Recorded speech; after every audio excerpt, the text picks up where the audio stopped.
ಈ ಕಾರ್ಯಕ್ರಮ ನಾನು ಇರ್ತೇನೆ ಅಂತ ಹೇಳ್ತೇನೆ. ಅದ್ರ ಜೊತೆಗೆ ಈ ಇಂಥ ವೇದಿಕೆ ಒಂದು ಏನೋ ಒಂದು ಮಹಾಯುದ್ಧಕ್ಕೆ ಹೊರಟಿದೆ. ನಿಮ್ಮೆಲ್ಲರ ಆಶೀರ್ವಾದದಿಂದ ಒಂದು ಯಕ್ಷ ಪ್ರಪಂಚನ ಬೇರೆ ರೀತಿ ತೋರಿಸ್ಬೇಕಂತ ಒಂದು 100 ಯೋಜನೆಗಳಷ್ಟು ದೊಡ್ಡದಾದಂತ ಕನಸು 10 ವರ್ಷದಿಂದ ಅದನ್ನ ಕಾರ್ಯಗಳು ಆಲ್ರೆಡಿ ಶುರುವಾಗಿದೆ.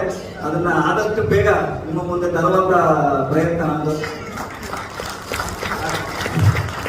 ಅದನ್ನ ಮಾತ್ರ ಹೇಳಲಿಕ್ಕೆ ಸಾಧ್ಯ ಇಲ್ಲ. ಅದನ್ನ ಮುಂದೊಂದು ದಿನ ಸಾಧ್ಯವಾದ್ರೆ ಹಬ್ಬದ ದಿನಗಳಿಗೆ ತೋರಿಸುವಂತ ಒಂದು ಪ್ರಯತ್ನ ಮಾಡ್ತೇವೆ. ನಿಮ್ಮೆಲ್ಲರ ಪ್ರೀತಿ ವಿಶ್ವಾಸ, ನಮ್ಮ ಕುಂದ ಕನ್ನಡದ ವೈಶಿಷ್ಟ್ಯತೆಗಳು ಏನೆಲ್ಲ ಇದೆ ಅದನ್ನೆಲ್ಲ ತೋರಿಸುವ ಕಡೆ, ಅದನ್ನೆಲ್ಲ ಬೆಳೆಸುವ ಕಡೆ ನಮ್ಮೆಲ್ಲರ ಆರೋಗ್ಯಗಳು ಇರಲಿ ಅಂತ ಹೇಳೋದು ಇಷ್ಟಪಡ್ತೇನೆ. ದೇವರು ಎಲ್ಲರಿಗೂ ಒಳ್ಳೇದು ಮಾಡ್ಲಿ, ಎಷ್ಟು ಒಳ್ಳೇದು ಮಾಡ್ಲಿ ಅಂದ್ರೆ ಇನ್ನೊಬ್ಬರ ಬಗ್ಗೆ ಕೆಟ್ಟದ ಆಲೋಚನೆ ಮಾಡೋದು ನಾನು ಯಾರಿಗೂ